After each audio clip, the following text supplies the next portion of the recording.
So take a very small paintbrush and put some liquid clay where the single strand of extruded clay is going to go.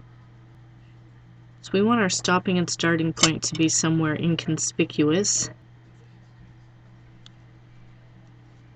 Gently push this into the clay just until it makes contact. You don't want to squish this extruded piece of clay. Cut through both layers a bit. Pull that out. Okay, so secure that in place. And there's the first piece of extruded clay put on there. And don't forget, you're always using 2 pieces of extruded clay together because you want it to resemble soutache. Now I could have just gone around this with 1 piece, but I want to do something interesting on the sides. And if you find there's kinks in the extruded clay, just tug on it really, really lightly. Okay, so can you see how I've crossed my ends here? And you can see the raised part. This is where the all-in-one mold ended. So we don't want to go over that edge at all. Keep that in mind. And a needle tool is something handy to have here. You can probably see that I've gone a little wonky there. And don't squish your ends down because we're going to weave them with some of the next strands coming along. So make sure when you're starting that you have enough extra on the ends. Okay, so I've come around with my second double strand here in the burnt orange. And what you can do for more interest is you can go back and you can choose to lift up some of the strands, the orange ones, underneath, and bring the blue back over the top. Sorry, I'm trying to see in my webcam and I can't really see very well at all. But you get the idea, so you know you can add some interest by weaving. Okay, so here's the side where I wove the extruded clay, the side where I haven't yet done it. So you can decide if you want to weave or not. I just think that's a little more interesting. Now I'm going to cut the ends off. So I've scratched up the surface. I'll put in a little bit of clay, not so much that it's skating around.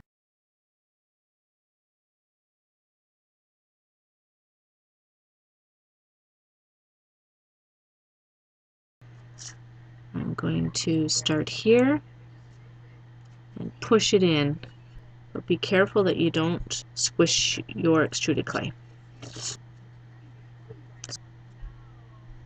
Okay, I'm not pushing very hard as I go around. I'm more worried about putting the beads on in a straight line. Okay, hold my string.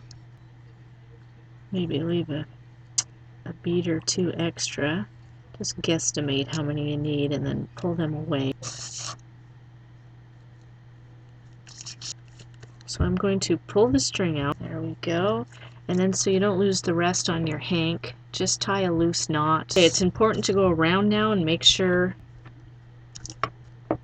that they're in the clay. I'm going to go around the final time. Okay, and because it's cut on this side, I'm going to cut it here as well. I want them to both look the same. Yeah, this is mostly about locking in the little beads. Okay, so I've gone all the way around. Now go around and make sure all your edges are where you want them to be, and then push it down lightly. If you happen to own the Kemper cutters, you can do little tiny pieces like that using a piece of saran wrap to make the edges nice and round, and then just carry it over to your piece and push it on to where you want it, and then lift the plastic wrap off, just like that. I've applied all my little dots of clay, a tiny bit of liquid clay on the surface, and then I've chosen some small beads, place them in the center, and then push them down with something flat on the end. So I'm going to start here, And don't cut so close that you're cutting into your line of extruded clay.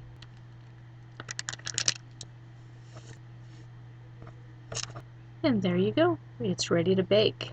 I just wanted to show you another way of doing this without any add-ons. And this is just using a double strand of extruded clay, a really long one. When you come around to the end, here's how we're going to make the bail. And then I've laid some extruded clay on top, very gently rolled it. This type of shape. Okay, I'm ready to apply my bail. And you have to decide how wide you want this. If you want it really wide, then move it up. Now I am going to want to put a little bit of a placeholder in there. Just kind of continue that down.